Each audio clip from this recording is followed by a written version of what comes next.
전자음이 고요한 복도를 찍고 울려 퍼졌어요. 이 소설 속 여자가 느끼는 그 감정. 전 아무리 써봐도 모르겠거든요. 34살. 제 옆집에 사는 그 청년은 젖은 가운 차림으로 제 앞에 섰습니다. 그의 쇳골을 타고 흘러내리는 물방울이 제 손등에 닿았을 때 저는 깨달았습니다. 49살. 평생 남의 문장만 고쳐온 제 인생이 지금 이 순간부터 송두리째 오염될 것이라는 사실을요. 이건 그냥 도와주는 거야. 그 이상도 이하도 아니야. 알겠니? 제 입에서 나온 말은 명백한 거짓말이었습니다. 안경 너머로 비치는 그의 굶주린 눈빛과 책상 아래에서 스치는 뜨거운 다리. 저는 빨간 펜을 쥐는 대신 그가 내미는 금지된 원고 속으로 제 자신을 던지기로 했습니다. 단 한 번의 마침표로 끝날 줄 알았던 이 관계가 우리를 어디까지 타락하게 만들지. 그때는 정말 몰랐습니다. 이 이야기가 조금이라도 마음에 닿으셨다면 구독과 좋아요로 함께 해주세요. 이 시간만큼은 편안한 마음으로 이야기를 끝까지 들어주시면 좋겠습니다. 그럼 이제 이야기를 시작하겠습니다. 챕터 1 잘못 배달된 욕망. 오후 2시의 아파트는 죽은 듯이 고요했습니다. 박제된 것처럼 정지된 거실 한복판에서 나는 빨간 만년필의 캡을 습관적으로 열었다 닫았어요. 49살.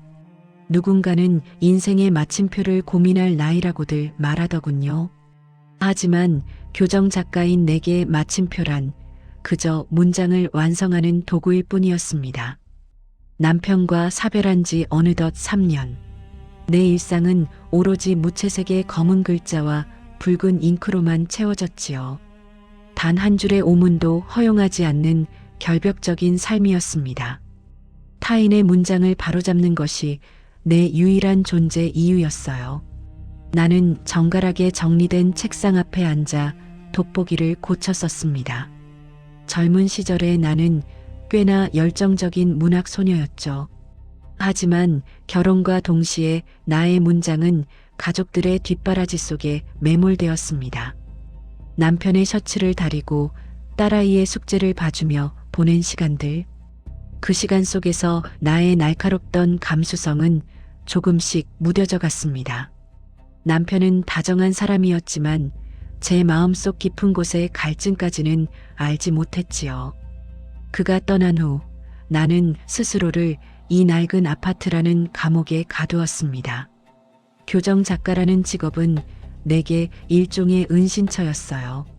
남의 글을 고치며 내 망가진 인생도 조금씩 고쳐질 거라 믿었는지도 모릅니다. 그렇게 나는 3년 동안 활자 속에 숨어 여자가 아닌 기계로 살아왔습니다. 그런 나의 정갈한 세계에 미세한 균열이 가기 시작한 건 현관 너머에서 들려온 아주 작은 소리 때문이었습니다.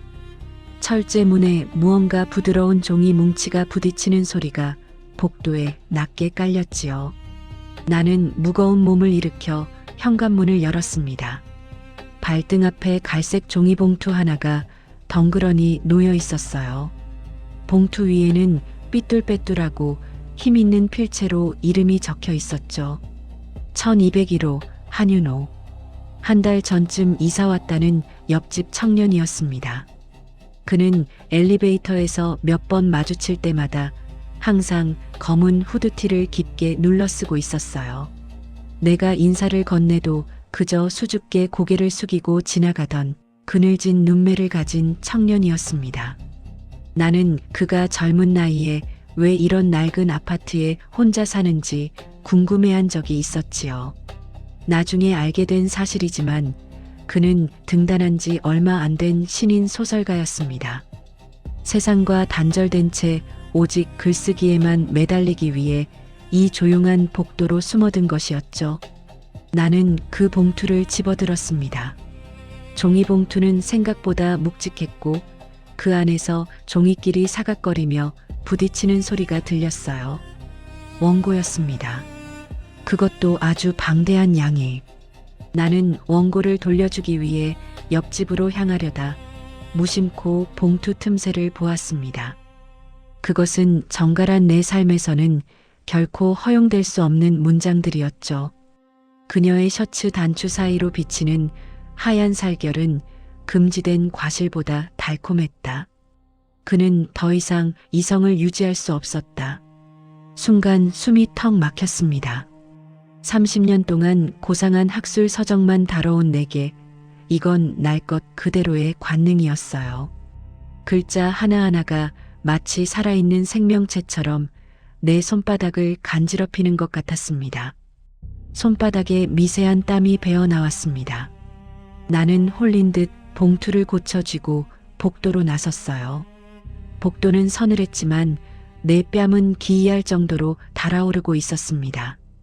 1201호 앞에 서서 나는 한참을 망설였지요. 복도 끝 작은 창으로 들어오는 오후의 햇살이 먼지 섞인 공기 속에서 춤을 추고 있었습니다. 나는 침을 꿀꺽 삼키고 초인종을 눌렀습니다. 전자음이 고요한 복도를 찍고 울려 퍼졌어요. 심장이 귓전에서 쿵쾅거리는 소리가 들릴 정도였습니다. 안에서 다급한 발소리가 들려왔습니다. 문이 열리는 순간 나는 내가 마주할 풍경에 대해 전혀 무방비했지요. 윤호는 얇은 샤워가운 하나만 걸친 채 서 있었습니다. 젖은 머리카락에서 떨어진 물방울이 그의 단단한 쇄골을 타고 흘러내렸어요. 가운 사이로 드러난 탄탄한 가슴 위로 투명한 물기가 번지고 있었죠. 그는 당황한 듯 했지만 그 눈빛만은 무서울 정도로 형형하게 빛나고 있었습니다. 그 눈빛을 보는 순간 나는 이 청년이 왜 소설을 쓰는지 어렴풋이 알 것 같았어요. 현실의 결핍을 문장으로 채우려 하는 그 처절한 몸부림이 눈동자에 서려 있었으니까요. 원고가 저희 집으로 잘못 와서요. 제 목소리가 형편없이 갈라졌습니다. 시선을 어디에 두어야 할지 몰라 그저 바닥만 쳐다봤어요. 하지만 내 코끝에는 그에게서 풍겨오는 비릿한 물기와 은밀한 비누 향이 훅 끼쳐왔습니다. 죄송해요, 누나. 제가 요즘 마감 때문에 정신이 없어서요. 그가 원고를 받으며 내 손등을 스쳤습니다. 그 찰나의 접촉은 기이할 정도로 뜨거웠어요. 그의 손가락 마디마디에 배어있는 거친 열기가 내 차가운 피부를 타고 심장까지 단숨에 전달되는 기분이었습니다. 마치 잉크가 종이 위에 번지듯 그의 기운이 내 안으로 스며들었죠.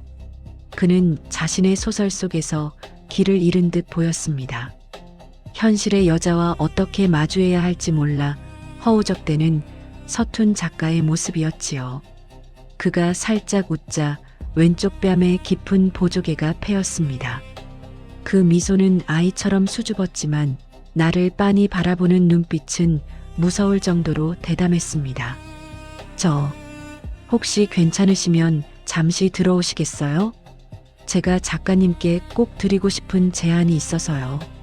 그의 초대는 거절했어야 마땅한 일이었습니다. 교정 작가로서 그리고 이웃으로서 마땅히 지켜야 할 선이 있었지요. 하지만 내 발걸음은 내 의지를 배신하고 있었습니다. 이미 그의 집 안으로 향하고 있었죠. 문이 닫히는 소리가 마치 내 지난 삶에 찍히는 마침표처럼 들렸습니다. 집 안은 밖에서 보던 것보다 훨씬 어두웠어요.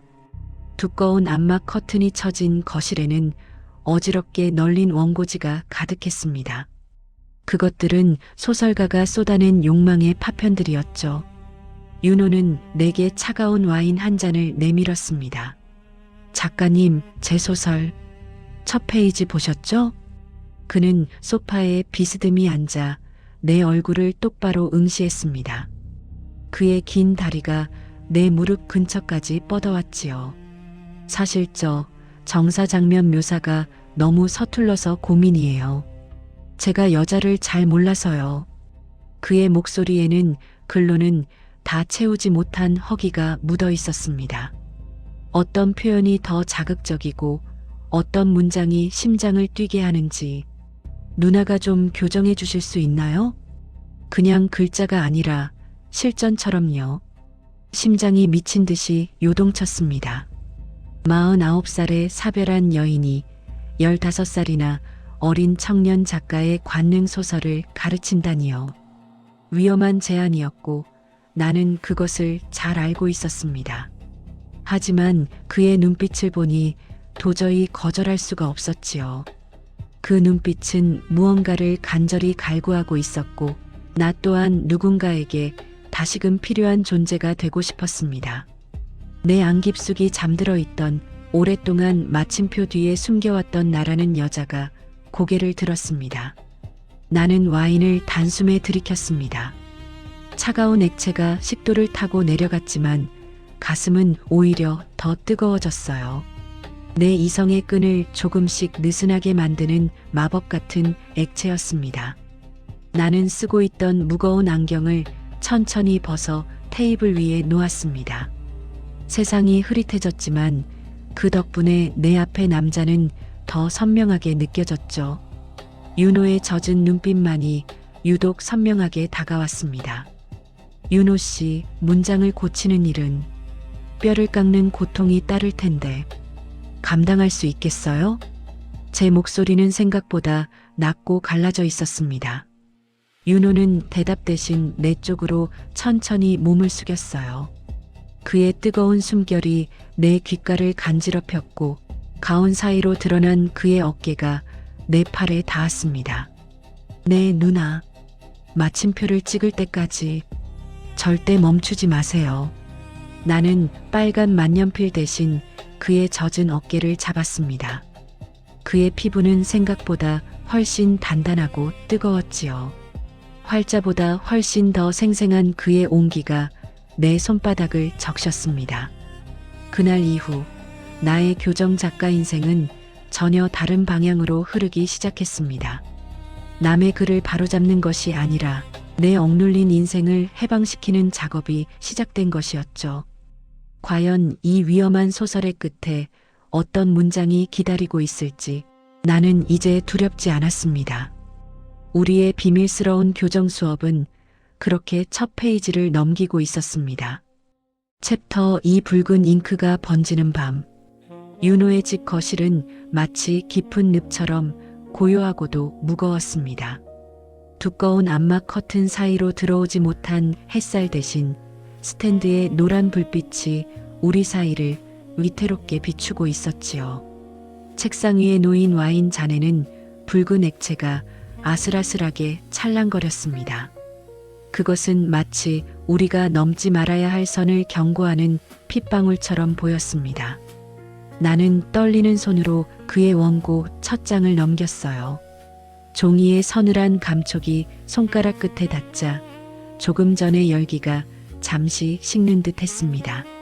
하지만 옆에 앉은 윤호의 존재감은 시간이 갈수록 더욱 선명하고 뜨겁게 다가왔지요. 그가 숨을 쉴 때마다 가온 사이로 은은한 비누 향과 체온이 내 감각을 마비시키듯 훅 끼쳐왔습니다. 내 시선은 자꾸만 원고가 아닌 그의 젖은 머리카락 끝으로 향했습니다. 그곳에서 떨어진 물방울이 하얀 원고지 위로 톡 하고 떨어져 번졌거든요. 잉크가 아닌 물방울에 젖어가는 활자들을 보며 나는 애써 이성을 붙잡으며 빨간 만년필을 쥐었습니다. 어디서부터 고치면 될까요? 윤호의 목소리는 평소보다 훨씬 낮고 거칠게 갈라져 있었습니다. 나는 침착함을 유지하려 노력하며 그가 쓴 첫 문장을 소리내어 천천히 읽었습니다. 첫 문장부터 문제예요. 너무 서두르고 있어요. 나는 원고의 특정 문장에 굵고 선명하게 밑줄을 그었습니다. 그녀가 느낀 갈증을 단순히 목이 마르다고 표현하는 건 치명적인 오문입니다. 이건 신체적인 현상이 아니라 영혼이 타들어가는 지독한 고립감을 말해야 하니까요. 나의 날카로운 지적에 윤호가 천천히 고개를 끄덕였지요. 그는 대답 대신 내 쪽으로 몸을 더 깊숙이 아주 가까이 밀착시켰습니다. 어깨와 어깨가 닿을 듯한 거리에서 그의 시선이 내 손가락 마디마디를 집요하게 쫓았습니다. 그럼 어떻게 고쳐야 하죠? 누나가 직접 보여주세요. 그가 내 손등 위에 자신의 커다랗고 뜨거운 손을 조심스럽게 겹쳐 올렸습니다. 순간 뇌가 마비되는 것 같은 강렬한 전율이 척추를 타고 온몸을 훑고 지나갔어요. 나는 반사적으로 손을 빼려 했지만 그는 오히려 더 강한 힘을 주어 나를 붙잡았습니다. 윤호 씨, 이건 교정의 범위를 한참 벗어나는 일이에요. 나의 정중한 거절에도 불구하고 그는 멈출 기색이 전혀 없었습니다. 글로는 한계가 있어요. 누나가 느낀 그 감각을 문장으로 옮기고 싶어요. 윤호의 눈빛은 무서울 정도로 진지하고 무언가를 갈구하는 듯 절실했습니다. 그것은 작가로서의 순수한 욕망인지 남성으로서의 노골적인 도발인지 알 수 없는 경계에 서 있었지요. 나는 30년 동안 결벽증처럼 지켜온 내 인생의 결벽이 무너져 내리는 소리를 들었습니다. 교정 작가로서 문장을 바로잡는 것이 아니라 내 본능이 그에 의해 바로잡히고 있다는 기분이 들었거든요. 나는 천천히 안경을 고쳤으며 흔들리는 눈빛으로 그를 응시했습니다. 좋아요. 하지만 이 수업은 오직 문장을 위한 거예요. 알겠어요? 윤호는 대답 대신 묘한 미소를 지으며 내 귓가에 입술을 아주 가까이 가져갔습니다. 네, 누나. 전 아주 모범적인 학생이 될게요. 그의 뜨거운 숨결이 귓바퀴를 타고 내려와 민감한 목덜미에 닿았습니다. 심장 박동이 귀를 때리는 고동 소리처럼 커져서 정신이 아득해졌지요. 우리는 다시 원고로 시선을 돌렸지만 더 이상 검은 글자들은 눈에 들어오지 않았습니다. 내가 빨간 펜으로 원고지를 긁어내릴 때마다 윤호의 손은 내 허리 근처를 은밀하게 배회했지요.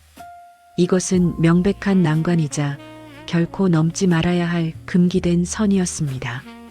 전문가로서의 마지막 자존심과 여자로서의 타오르는 갈증이 충돌하는 지점이었죠. 나는 이 청년을 가르치는 것이 아니라 그가 정교하게 파놓은 함정 속으로 제 발로 걸어 들어가고 있었습니다. 밤은 점점 깊어갔고 좁은 서재의 공기는 밀도가 높아져 숨쉬기조차 힘겨워졌습니다. 윤호가 내 어깨에 지그시 머리를 기댈 때마다 나는 마른 침을 삼키며 떨림을 억눌렀어요. 그의 젖은 머리카락이 내 드러난 피부에 닿아 소름 끼치는 자극을 주었습니다. 누나, 이 부분은 키스하는 장면인데 실제로는 어떤 느낌인가요? 그가 나를 똑바로 쳐다보며 내 영혼까지 꿰뚫어 볼 듯 물었습니다. 나는 대답할 말을 찾지 못해 그저 마른 입술만 바르르 떨며 깨물었지요. 가르쳐 주세요. 문장으로는 도저히 채워지지 않는 그 지독한 간극을요. 그의 손이 내 뺨을 타고 부드럽게 내려와 턱끝을 아주 천천히 들어 올렸습니다. 나는 도망쳐야 한다고 머릿속으로 수없이 외쳤지만 몸은 마법에 걸린 듯 돌처럼 굳어 움직이지 않았습니다. 오히려 내 안에 뒤틀린 무언가가 그의 도발을 기쁘게 아주 격렬하게 반기고 있었습니다. 오랜 사별 끝에 찾아온 이 지독하고도 외로운 갈증이 정갈한 내 삶을 통째로 삼켜버릴 것만 같았거든요. 나는 결국 체념한 듯 천천히 눈을 감았습니다. 윤호의 입술이 다가오는 것이 느껴졌고 책상 위 붉은 잉크병이 위태롭게 흔들리고 있었습니다. 우리의 위험한 수업은 이제 돌이킬 수 없는 파멸의 단계로 접어들고 있었지요. 지금 이 순간만큼은 그의 뜨거운 숨소리가 세상에서 내 유일한 진실이었습니다. 나는 결국 손에 꼭 쥐고 있던 빨간 만년필을 맥없이 내려놓았습니다. 더 이상 종이 위에는 고쳐야 할 죽은 글자들이 남아있지 않았으니까요. 이제 남은 것은 오직 서로의 온기로 써내려갈 금지된 육체의 페이지뿐이었습니다. 윤호의 손가락이 내 입술을 천천히 스쳐 지나갈 때 나는 비로소 억눌린 숨을 크게 들이켰습니다. 그것은 단순한 숨이 아니라 3년간 얼어붙어 있던 내 생존의 처절한 확인이었지요. 서재의 조명은 더욱 낮게 가라앉았고 애써 고정해둔 원고지는 바닥으로 어지럽게 흩어졌습니다. 교정은 여기까지인가요? 그가 귓가에 납고 은밀하게 속삭였습니다. 나는 대답 대신 그의 목을 거칠게 끌어당겼습니다. 내 입술에 닿은 그의 온기는 상상했던 것보다 훨씬 더 뜨겁고 날 것 그대로 거칠었습니다. 그것은 정중한 문장도 규칙적인 문법도 정갈한 어조도 아니었습니다. 오타와 비문으로 가득 찬 인생들이 만나 서로를 핥히고 메우는 처절한 행위였지요. 우리는 밤새도록 서로의 육체라는 거대한 원고 위에 마침표를 찍지 못했습니다. 한 문장이 끝나기도 전에 다음 문장이 폭풍처럼 시작되었고 열망은 잉크처럼 검게 번져나갔습니다. 49의 오정이가 아닌 그저 누군가를 미치도록 갈구하는 여자로 남은 밤이었습니다. 새벽녘 창밖의 푸른 빛이 서재를 비출 때까지 우리는 광기 어린 지피를 멈추지 않았지요. 윤호의 고유한 얼굴이 내 어깨 위에 안식하듯 머물렀을 때 나는 비로소 평온함을 느꼈습니다. 하지만 그 평온함은 곧 다가올 파괴적인 폭풍 전야의 고요함이라는 것을 잘 알고 있었습니다. 교정 작가로서 나는 평생을 바쳐 알고 있습니다. 가장 아름답고 강렬한 문장은 가장 위험한 갈등과 고통 속에서 태어난다는 사실을요. 우리의 이야기는 이제 막 피비린내 나는 도입부를 지났을 뿐이었습니다. 이 위험하고 타락한 협업이 어떤 파멸의 결말을 맺을지 나는 더 이상 조금도 두렵지 않았습니다. 오히려 내일 다시 마주할 원고지의 새하얀 여백이 미치도록 기다려졌지요. 그 여백 위에 우리가 몸으로 써내려갈 다음 문장은 도대체 무엇일까요? 나는 윤호의 잠든 얼굴을 가만히 바라보며 나지막이 아주 작게 속삭였습니다. 자, 이제 다음 장을 시작할 차례야. 우리의 마침표는 아직 멀었으니까. 그렇게 나의 밤은 붉은 잉크보다 더 진한 열망으로 물들어갔습니다.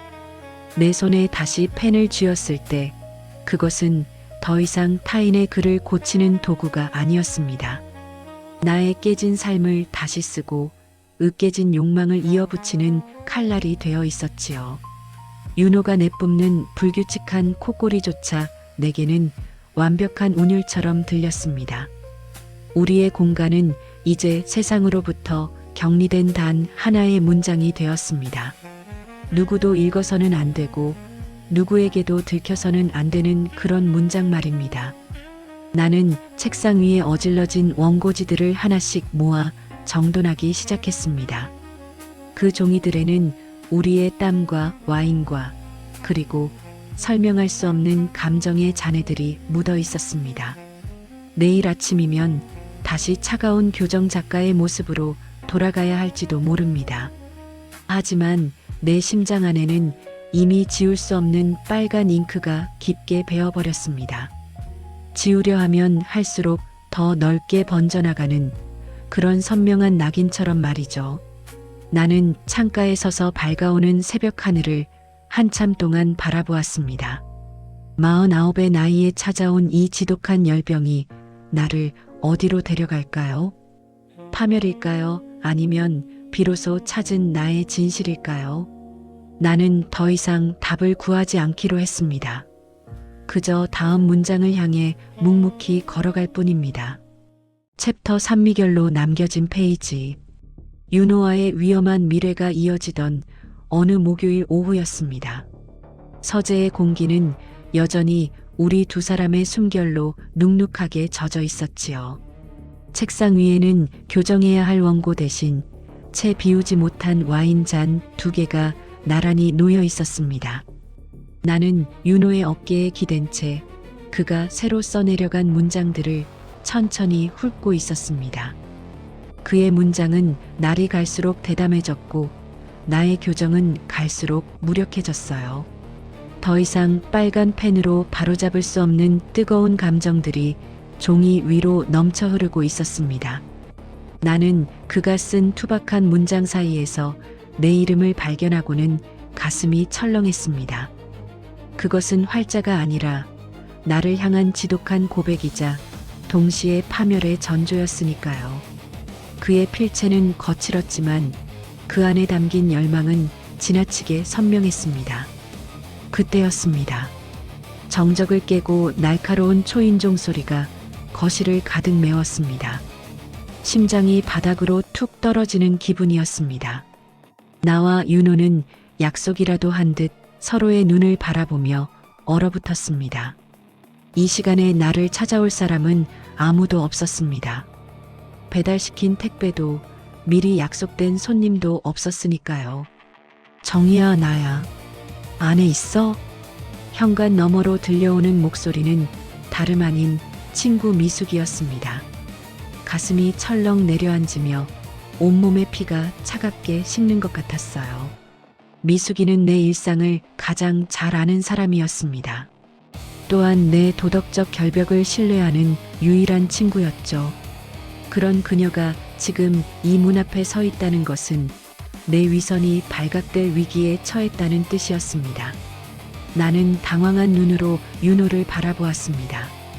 그의 얼굴 역시 창백하게 질려 있었습니다. 사회적 시선이라는 거대한 벽이 우리를 압박해오는 순간이었지요. 윤호 씨, 빨리 화장실로 숨어요. 나는 그의 팔을 붙잡고 다급하게 속삭였습니다. 그는 신발조차 제대로 챙기지 못한 채 화장실 안으로 몸을 던졌지요. 나는 서둘러 책상 위에 컵 하나를 싱크대로 옮겼습니다. 소파 밑으로 삐져나온 그의 슬리퍼를 발로 깊숙이 밀어 넣었지요. 심호흡을 몇 번이나 반복하며 거울 속 내 흐트러진 매무새를 정돈했습니다. 립스틱이 번지지는 않았는지, 셔츠 단추가 어긋나지는 않았는지 확인하는 손길이 떨렸습니다. 내 뺨에 남은 온기가 미숙의 눈에 띄지 않기를 간절히 바랐습니다. 나는 짐짓 태어난 척 목소리를 가다듬으며 문을 열었습니다. 잠깐만, 화장실에 있었어. 미숙이는 의심스러운 눈초리로 나를 훑어보며 거실로 들어왔습니다. 왜 이렇게 늦게 열어? 무슨 일 있는 거 아니야? 그녀의 질문은 날카로운 화살처럼 내 심장에 박혔습니다. 나는 애써 웃음을 지으며 아무 일 없다는 듯 대답했지요. 교정일에 집중하느라 못 들었어. 여긴 웬일이야? 미숙이는 대답 대신 거실을 천천히 둘러보기 시작했습니다. 그녀의 시선이 머무는 곳마다 내 심장은 터질 듯이 요동쳤어요. 탁자 위에 놓인 와인잔, 흐트러진 원고지, 그리고 굳게 닫힌 화장실 문. 모든 것이 평소와 다름없어 보였지만 내 눈에는 모든 것이 증거처럼 보였습니다. 미숙은 코를 킁킁거리며 공기 중에 남은 묘한 기류를 감지하려 했습니다. 그녀의 직감은 무서울 정도로 예리했으니까요. 너 집에서 술 마셨니? 와인 냄새가 나는 것 같은데. 그녀가 싱크대에 놓인 컵을 가리키며 물었습니다. 나는 마른 침을 삼키며 변명을 늘어놓았지요. 어제 잠이 안 와서 조금 마셨어. 아직 안 치웠네. 미숙은 고개를 끄덕였지만 의심의 끈을 놓지 않은 것 같았습니다. 그녀는 소파에 앉으며 화장실 쪽을 빤히 쳐다보았습니다. 근데 화장실 문은 왜 닫아놨어? 너 혼자 있는데. 그 물음에 내 등 뒤로 식은땀이 줄기차게 흘러내렸습니다. 나는 화장실 안에 숨어 숨을 죽이고 있을 윤호를 생각했습니다. 그의 거친 숨소리가 문 너머로 새어나오지 않을까 노심초사했지요. 이 상황은 내가 평생 피해온 오류 중에서도 가장 치명적인 오류였습니다. 나는 미숙의 시선을 돌리기 위해 급하게 다른 화제를 꺼냈습니다. 아, 맞다. 너 지난번에 말한 그 동창회 말이야. 거기 누구누구 온다고 했지?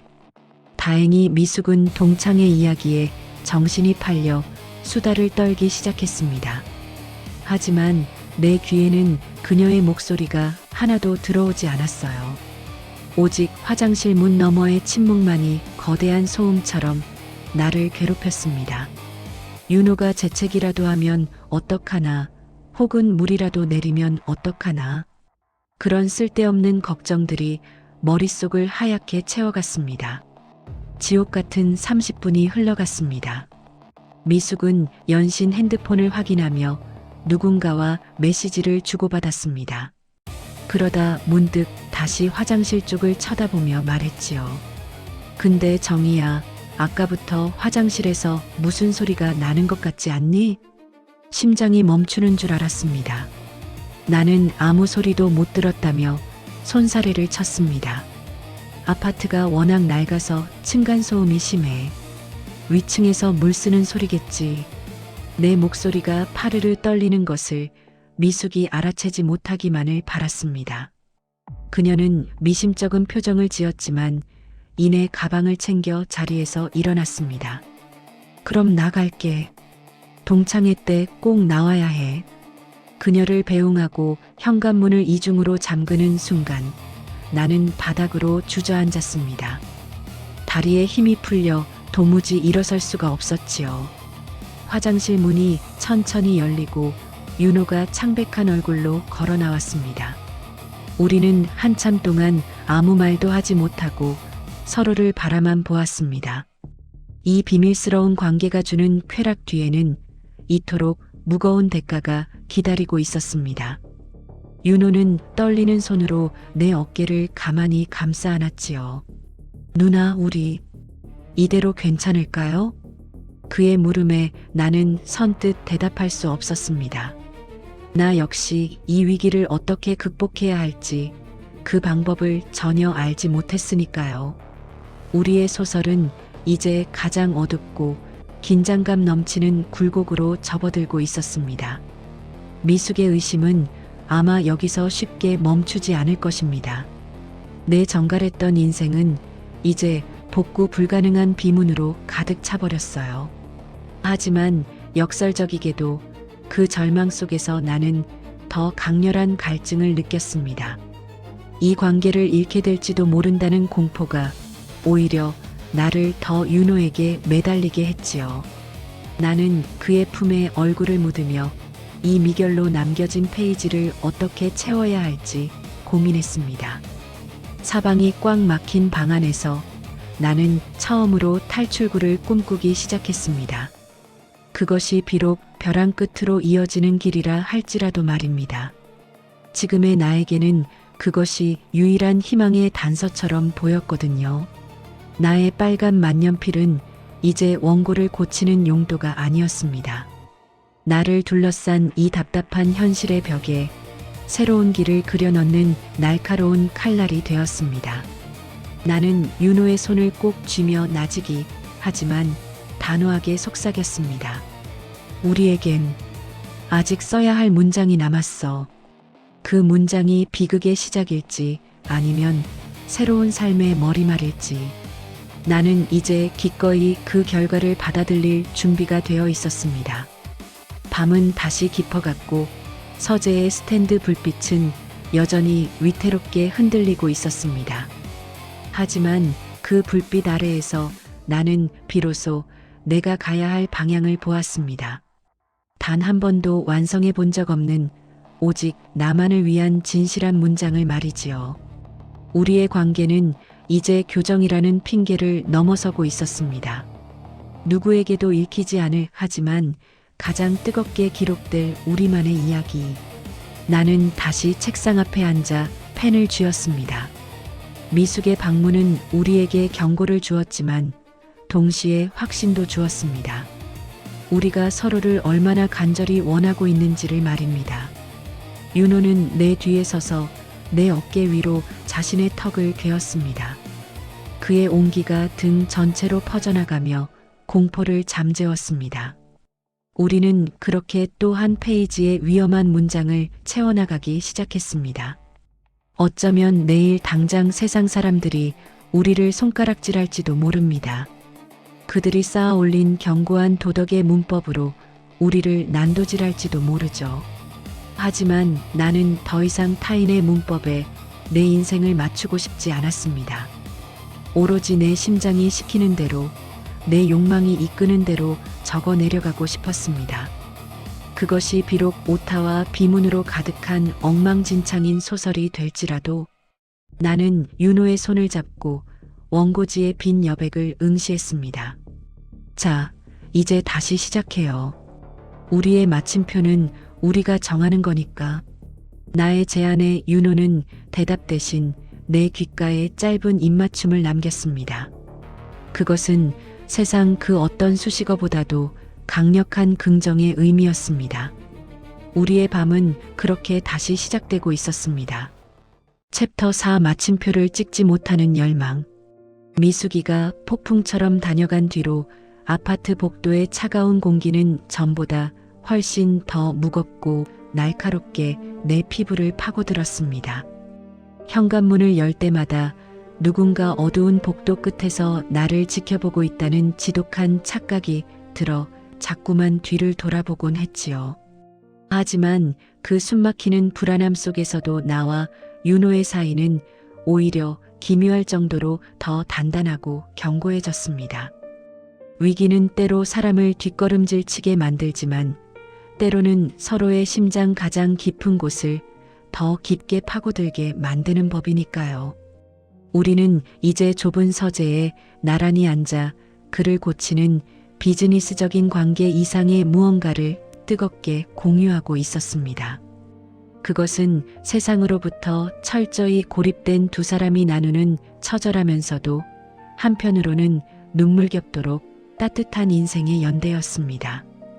어느 비가 추적추적 내리는 쓸쓸한 오후, 윤호가 평소보다 훨씬 두꺼운 원고 뭉치를 가슴에 안고 내 집을 찾아왔습니다. 그의 표정은 예전에 위태롭고 불안했던 모습과는 달리 이제는 한층 차분하고 깊은 눈매를 가진 남자의 모습이었지요. 나는 김이 모락모락 피어오르는 따뜻한 차 두 잔을 정성껏 내오며 그를 익숙한 책상 앞으로 천천히 이끌었습니다. 누나, 이제 이 소설의 결말을 어떻게 써야 할지, 그리고 제 인생의 마침표를 어디에 찍어야 할지 알 것 같아요. 그의 낮고 허스키한 목소리에는 이전에는 결코 찾아볼 수 없었던 단단한 확신과 부드러운 힘이 실려 있었습니다. 나는 떨리는 손으로 안경을 고쳤으며 그가 건넨 원고의 첫 문장을 한자 한자 마음속으로 읽어내려가기 시작했습니다. 원고지 위에는 더 이상 자극적인 성적 묘사나 억지스러운 관능의 단어들이 천박하게 나열되어 있지 않았습니다. 대신 그 자리에는 누군가를 진심으로 이해하고 싶어하는 갈망과 아끼려는 진솔한 마음이 문장마다 깊게 배어 있었지요. 나는 돋보기 너머로 보이는 그의 글자 하나하나를 마치 소중한 보석을 다루듯 손끝으로 조심스럽게 어루만졌습니다. 윤호 씨, 글이 정말 놀라울 정도로 따뜻해졌네요.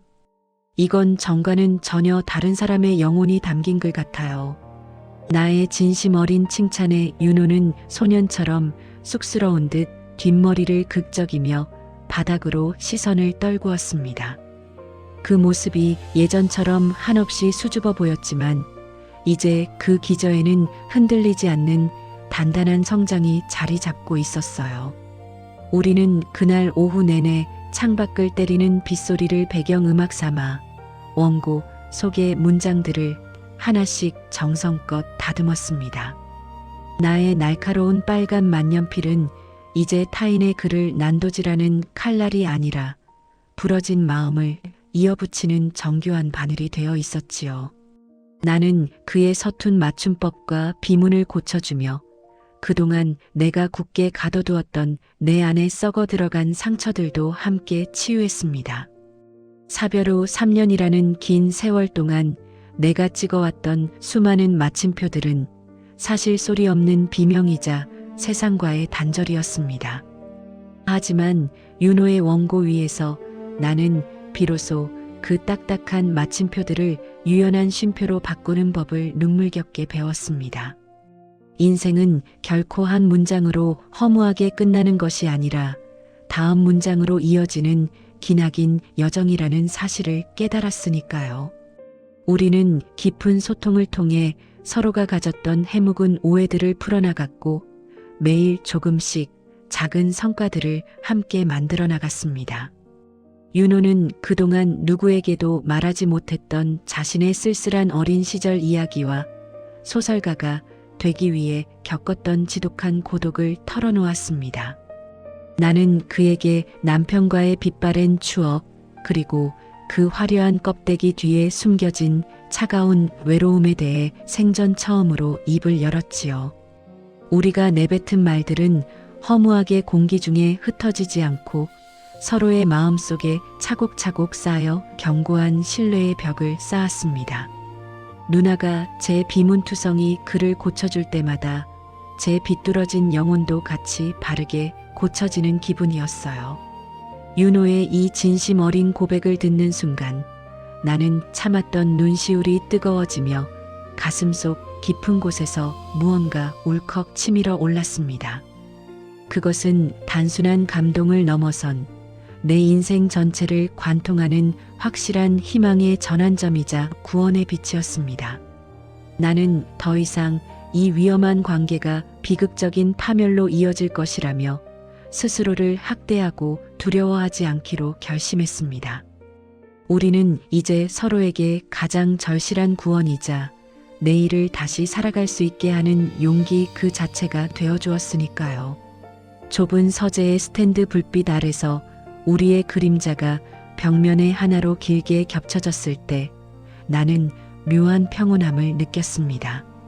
그것은 단순한 육체적 욕망의 결합이 아니라 상처 입은 두 영혼이 서로의 온기로 상처를 보듬는 성스러운 예식과도 같았습니다. 나는 그의 커다란 손을 꼭 잡고 드디어 원고의 마지막 페이지, 그 하얀 여백에 도달했습니다. 여기엔 아직 아무것도 적혀 있지 않네요. 당신이 생각하는 이 소설의 진짜 결말은 어떻게 되나요? 나의 떨리는 물음에 윤호는 내 눈을 피하지 않고 똑바로 응시하며 낮은 저음으로 천천히 대답했습니다. 그 결말은 종이 위가 아니라 우리가 살아가는 진짜 현실 속에서 누나와 함께 적어 내려가고 싶어요. 그의 제안은 단순한 연애 고백을 넘어선 무채색의 내 인생을 함께 유채색으로 채워가자는 고귀한 약속이었습니다. 우리의 관계 회복과 인생에 대한 깊은 깨달음은 그렇게 비 내리는 서재 안에서 서서히 완성되어 가고 있었습니다. 나는 처음으로 무거웠던 빨간 만년필을 책상 위에 조용히 내려놓고 그의 넓은 어깨에 지친 머리를 기댔습니다. 창밖을 거칠게 때리던 빗줄기는 어느덧 잦아들고 검은 구름 사이로 희미하지만 선명한 달빛이 비치기 시작했습니다. 지독한 어둠 속에 갇혀있던 나의 낡은 서재에도 이제는 은은한 희망의 빛이 구석구석 스며들기 시작했지요. 우리는 이제 세상의 시선으로부터 더 이상 비겁하게 숨지 않아도 될 만큼 서로를 향한 단단한 마음의 근육을 가지게 되었습니다. 내일은 용기를 내어 미숙이를 다시 만나 내 가슴 속에 꽁꽁 숨겨두었던 모든 진실을 솔직하게 털어놓을 생각입니다. 비록 세상의 시선이 얼음처럼 차가울지라도 내 곁에서 나를 지탱해주는 이 사람의 뜨거운 온기를 믿기로 했으니까요. 우리는 사과할 것은 진심으로 사과하고 감사할 것은 넘치도록 감사하며 우리만의 새로운 미래를 설계해 나갈 것입니다. 인생의 반환점을 한참 넘긴 49의 나이에 찾아온 이 기적 같은 삶의 변화는 내게 눈물겨운 축복입니다. 나는 이것이 단순한 우연이 아니라 내가 끝까지 문학을 사랑하고 인생을 포기하지 않았기에 주어진 보상이라 믿습니다. 우리의 이야기는 이제 확실한 희망과 감동적인 결말을 향해 한 걸음씩 묵직하게 나아가고 있었습니다. 나는 윤호의 가슴에 귀를 대고 그의 규칙적이고 건강한 심장 박동 소리를 자장가 삼아 눈을 감았습니다. 그 소리는 내가 평생 동안 교정해온 그 어떤 유려한 문장보다도 완벽하고 아름다운 생명의 운율이었습니다. 정말 고마워요, 윤호 씨. 고여서 썩어가던 나를 다시 뜨겁게 쓰게 해줘서. 나의 진심 어린 속삭임에 그는 내 손을 부서질 듯 더 꽉 쥐며 대답 대신 세상을 다 얻은 듯한 미소를 지어 보였습니다. 우리의 밤은 이제 더 이상 차갑거나 어둡지 않았습니다. 내일 아침이면 우리는 다시 각자의 책상 앞에 앉아 더 나은 세상을 꿈꾸는 문장들을 써내려가겠지요. 하지만 그 문장들은 이제 외로운 혼자가 아닌 서로를 향한 따뜻한 격려와 사랑이 듬뿍 담긴 편지가 될 것입니다. 관계를 회복하고 진정한 나를 찾아가는 이 험난한 과정은 내가 평생 쓴 글 중 가장 위대한 걸작이었습니다. 나는 비로소 3년 만에 처음으로 아무런 악몽도 꾸지 않은 채 편안하게 깊은 잠자리에 들 수 있었습니다. 꿈속에서도 우리는 끝없이 펼쳐진 새하얀 원고지 위를 서로의 손을 잡고 즐겁게 달리고 있었지요. 그곳에는 더 이상 감춰야 할 오타도 부끄러운 비문도 누구에게도 말 못할 추악한 비밀도 없었습니다. 오직 투명한 유리 같은 진실과 서로를 향한 무한한 믿음만이 가득한 우리들만의 낙원이었으니까요. 나는 이제 다가올 5장의 결말이 전혀 두렵지 않고 오히려 설레는 마음으로 기다려집니다. 우리가 함께 쥐고 있는 이 펜이 우리 인생의 가장 눈부시고 아름다운 마침표를 찍어줄 것을 확신하기 때문입니다. 희망은 아주 멀리 있는 신기루가 아니라 바로 지금 내 손을 꽉 잡은 사람의 체온 속에 있었습니다. 우리의 소설 같은 이야기는 이제 마지막 단 한 장의 페이지만을 남겨두고 있었습니다. 그 마지막 장에는 도대체 어떤 찬란하고 눈부신 풍경이 우리를 기다리고 있을까요? 나는 소풍을 기다리는 아이처럼 설레는 마음으로 내일의 밝은 해가 떠오르기를 간절히 기다렸습니다. 나의 빨간 펜은 이제 사랑의 언어를 기록하는 가장 따뜻한 도구가 되어 있었습니다.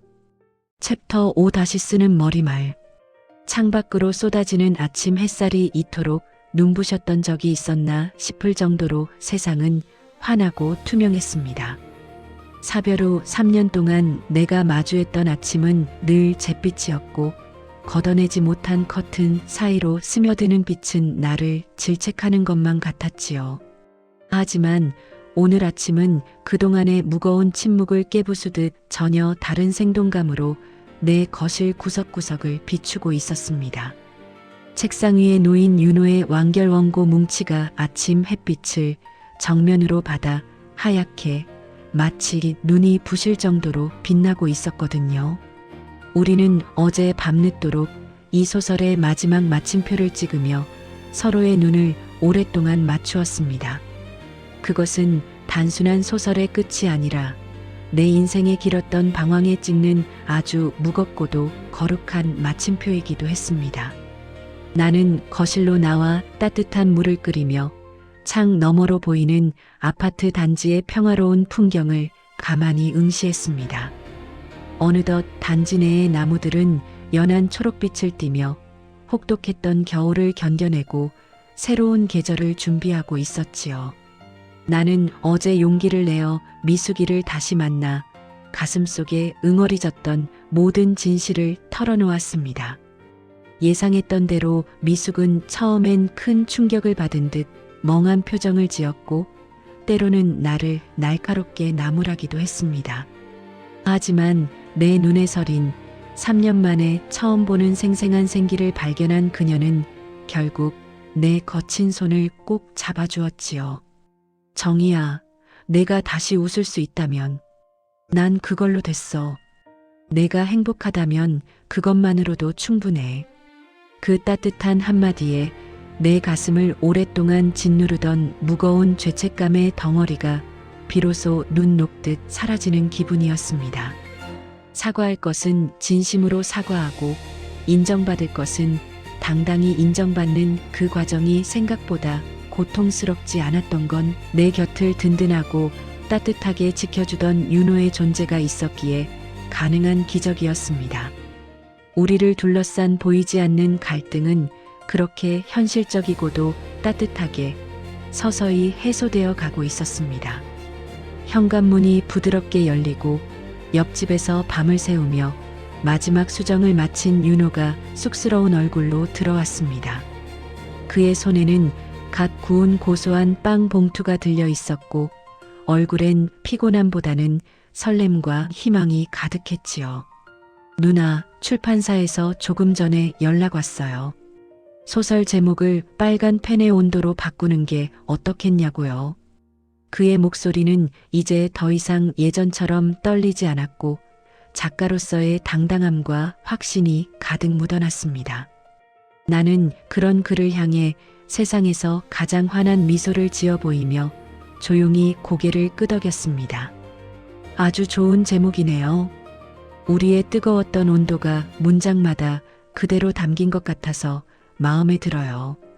우리는 식탁에 마주 앉아 갓 내린 커피와 빵으로 소박하지만 세상에서 가장 풍요로운 아침 식사를 나누었습니다. 특별한 대화가 오가지 않아도 집안의 공기는 충분히 따뜻했고 서로를 바라보는 눈빛만으로도 완벽한 위로가 되었지요. 윤호는 식사를 마치고 내게 조심스럽게 하얀 종이 한 장이 든 봉투를 조용히 내밀었습니다.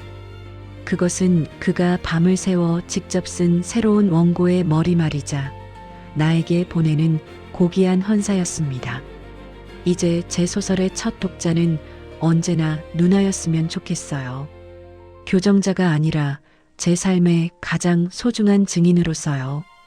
나는 떨리는 손으로 그 종이를 받아 한자 한자 가슴에 새기듯 천천히 읽어내려갔습니다. 그곳에는 더 이상 나를 유혹하려던 인위적인 관능에 쑤시거나 화려한 문구는 단 하나도 없었습니다. 대신 그 자리에는 투박하지만 진실한 삶에 대한 깊은 경외와 사랑이 가득한 문장들이 정갈하게 적혀 있었지요. 나는 그 정직한 문장들 사이에서 내가 오랫동안 잃어버렸던 나 자신의 조각들을 하나씩 발견했습니다. 사별한 아내, 누구의 엄마 교정 작가라는 낡은 껍데기를 벗어던진 오정이라는 한 여자의 진심으려. 우리의 관계는 이제 뜨겁고 위태로웠던 열병의 시간을 지나 깊고 잔잔한 호수 같은 평온함에 도달했습니다. 윤호는 자신의 오랜 꿈을 향해 한 걸음 더 당당히 나아갔고 나는 내 인생의 다음 장을 직접 집필할 용기를 얻었지요. 성장이란 결코 거창한 반전이 아니라 어제보다 조금 더 나 자신을 사랑하게 되는 소박한 변화임을 깨달았습니다. 나는 책상 앞으로 돌아가 오랫동안 먼지가 쌓인 채 닫혀있던 노트북을 경건한 마음으로 열었습니다. 남의 글을 고치는 작업이 아닌 오직 나만의 언어로 채워질 새로운 페이지가 나를 간절히 기다리고 있었으니까요. 나는 떨리는 손가락으로 나의 첫 문장을 힘있게 적기 시작했습니다. 나의 30회는 타인의 문장 사이에 비겁하게 숨어 있었지만 이제 나의 49은 스스로 빛나는 문장이 되려 한다. 글자 하나하나가 모니터 위에서 살아 숨쉬며 춤추는 것을 보며 나는 비로소 생전 처음 느껴보는 진정한 자유를 맛보았습니다. 우리의 이야기는 세대를 뛰어넘어 사랑과 치유라는 보편적인 공감을 향해 조용히 나아가고 있었습니다. 윤호는 창가에서 내 집필을 방해하지 않으려는 듯 숨을 죽인 채 조용히 책을 읽고 있었지요. 그 평화롭고 정적인 풍경이야말로 내가 평생을 바쳐 찾아 헤맸던 인생의 가장 확실한 정답이었습니다. 비극적인 오해로 시작된 우리의 우연한 만남은 이제 가장 아름답고 고귀한 축복으로 승화되었습니다. 나는 이제 과거의 슬픔과도 완전히 화해하고 그를 놓아줄 수 있게 되었습니다. 남편과의 추억은 여전히 내 가슴 한구석에 소중하게 남겠지만 그것이 내 미래를 가로막는 장애물이 되지는 않을 것입니다. 나는 창밖의 하늘을 향해 그에게 고맙다는 마지막 인사를 마음속으로 나지막이 건넸습니다. 나를 영원히 놓아주고 내가 다시 한 여자로서 사랑할 수 있는 기회를 주어서 정말 고맙다고 말이지요. 윤호가 고개를 들어 나를 바라보며 세상에서 가장 따뜻한 미소를 지어 보였습니다. 누나, 오늘 날씨가 정말 비현실적으로 좋은데 오후엔 같이 가볍게 산책이라도 나갈까요? 그의 평범하고도 일상적인 제안이 내게는 세상 그 어떤 위대한 시구보다도 감동적으로 다가왔습니다. 좋아요. 우리 단지 너머에 있는 그 작은 공원까지 아주 천천히 걸어가 봐요. 우리는 나란히 서서 현관문을 열고 새로운 세상을 향해 걸음을 옮겼습니다. 복도식 아파트의 낡은 철문이 내는 삐걱거리는 소리도 이제는 정겨운 삶의 음악처럼 들렸습니다. 옆집 1201호와 우리 집 1202호 사이에 그 짧았던 복도의 거리는 우리가 함께 고뇌하며 걸어온 그 위대한 인생 여정의 가장 확실한 증거였습니다. 나는 윤호의 큰 손을 꼭 잡고 엘리베이터 앞에 서서 거울에 비친 내 모습을 보았습니다. 거울 속 내 얼굴은 어느새 창밖의 따뜻한 햇살을 닮아 환하게 피어나 있었습니다. 주름진 눈가에는 인자한 미소가 서려 있었고 단단하게 펴진 어깨는 이제 그 어떤 시련도 견뎌낼 수 있을 것 같았지요. 우리의 소설은 비록 여기서 마침표를 찍지만 우리의 인생은 이제 막 찬란한 새로운 머리말을 지나고 있었습니다. 누군가에게는 부끄러운 오점일지 모를 우리의 시작이 내게는 가장 찬란하고 아름다운 첫 문장이 되었으니까요. 나는 이제 더 이상 타인의 글을 고치는 빨간 펜을 습관적으로 들지 않습니다. 내 인생의 문장에 오타가 좀 있으면 어떻고 문법에 맞지 않는 비문이 섞여 있으면 또 어떻습니까? 그 자체로 생생하게 살아있는 나의 진솔한 이야기라면 그것으로 충분히 완벽한 것을요. 우리는 밝은 햇살이 폭포처럼 쏟아지는 아파트 밖으로 힘차게 발을 내디뎠습니다. 그곳에는 우리가 함께 써내려갈 눈부신 미래가 원고지의 여백처럼 끝없이 펼쳐져 있었습니다. 모든 갈등과 불안이 깨끗이 씻겨 내려간 자리에 남은 것은 오직 서로를 향한 깊은 신뢰뿐이었습니다. 나는 윤호의 손등에 가만히 입을 맞추며 그만이 들을 수 있는 작은 목소리로 속삭였습니다. 정말 고마워요, 윤호 씨. 내 인생의 차가운 마침표를 따뜻한 쉼표로 바꿔줘서. 우리의 발걸음은 구름 위를 걷듯 가벼웠고 마음은 그 어느 때보다 충만한 행복으로 가득했습니다. 이것으로 나의 길었던 이야기는 행복한 여운과 감동을 남기며 조용히 마무리됩니다. 여러분의 인생이라는 새하얀 원고지 위에도 언젠가 가장 따뜻하고 진실한 문장이 찾아오기를 진심으로 기원합니다. 사랑은 결코 교정될 수 없는 것이지만 우리 인생은 언제든 다시 써내려갈 수 있는 것이니까요. 나는 이제 뒤돌아보지 않고 나를 기다리는 저 눈부신 빛 속으로 기꺼이 걸어 들어갑니다. 나의 소설은 이제 비로소 시작되었습니다. 그리고 이 소설의 마지막 문장은 아마도 영원히 마침표를 찍지 못한 채 계속될 것입니다. 우리가 함께 나누는 이 온기가 식지 않는 한 우리의 이야기는 멈추지 않을 테니까요.